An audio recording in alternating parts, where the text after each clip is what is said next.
Você sabe como a desumanização e a falta de empatia conduziu a humanidade a emprestar ao aborto um desvalor mínimo?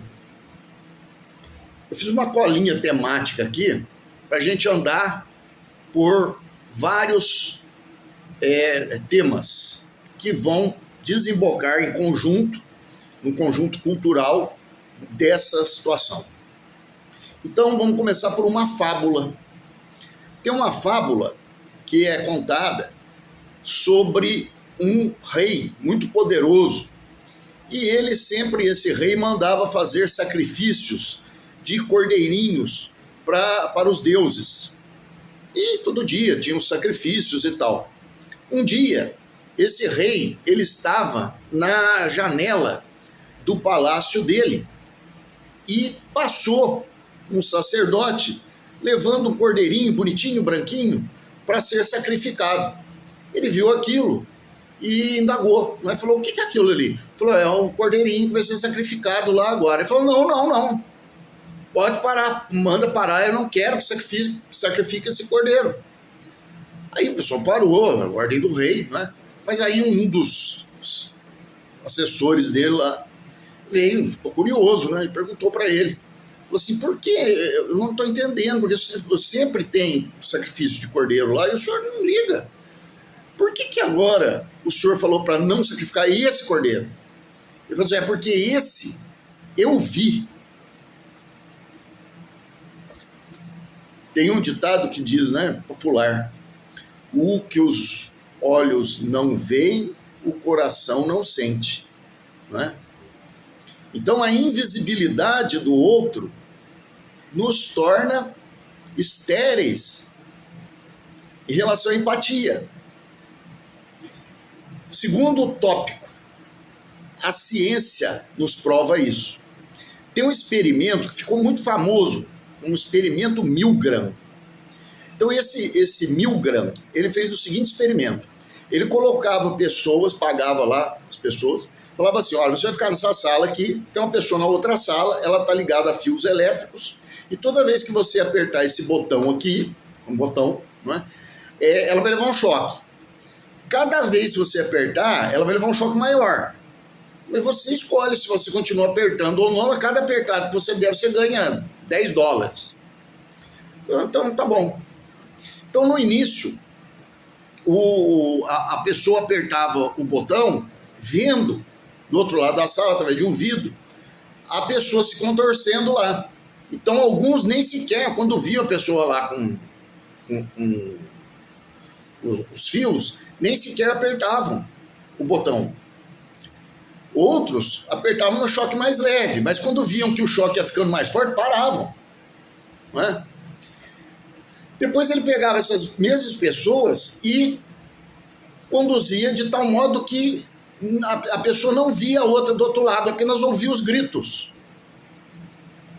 E aí então, o resultado é que todas as pessoas, elas, ou quase todas, né, em grande porcentagem, elas passaram a apertar os botões em graus muito elevados de choque.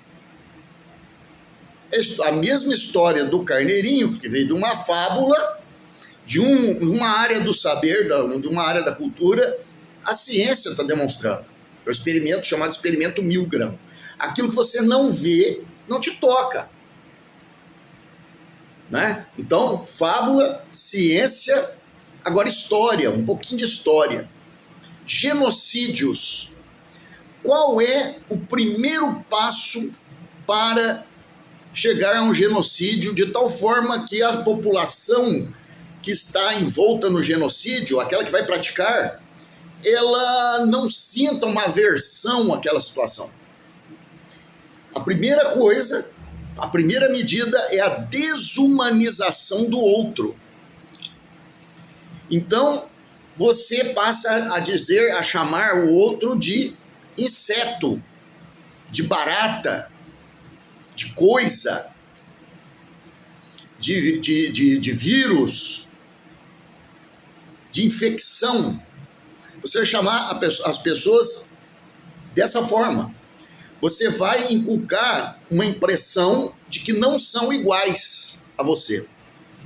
Eu estou lendo agora um livro que é assim, interessante, é de um sujeito chamado William Ian Miller, que se chama Anatomia do Nojo. E ele bate bastante na seguinte tecla: o nojo, muitas vezes, ele está ligado à relação entre superior e inferior.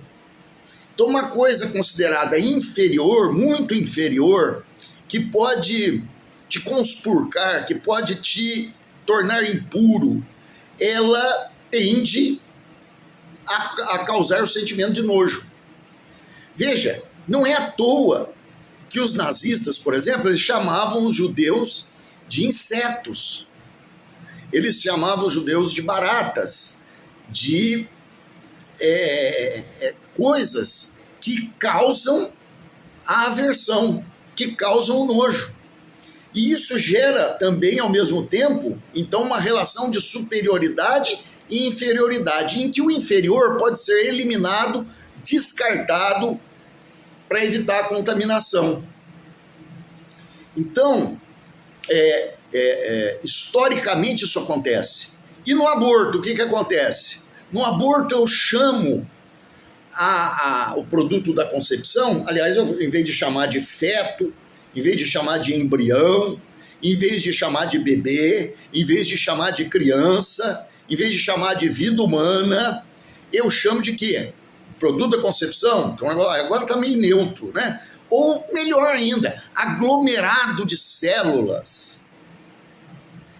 Então eu uso nomes que me dão uma impressão de inferioridade humana e que eu posso então descartar. Isso, historicamente, é comprovado.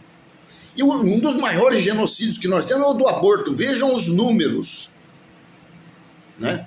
Um dos maiores, não, é o maior que já existiu. Bom,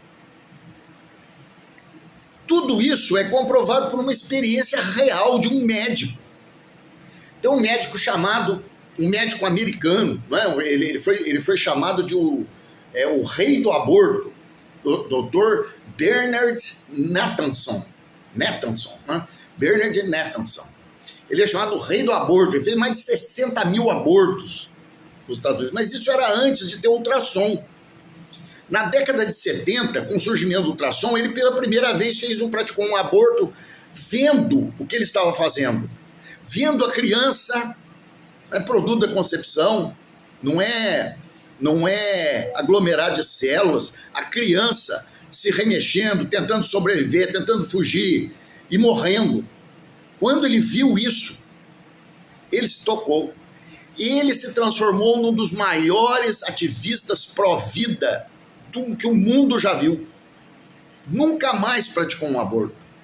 Então, significa isso, que esse desvalor menor que se dá ao aborto, ele tem uma raiz nessa característica humana, de sempre que se causa um distanciamento, uma falta de empatia, e no caso do ser humano, uma desumanização do humano, é muito fácil descartar.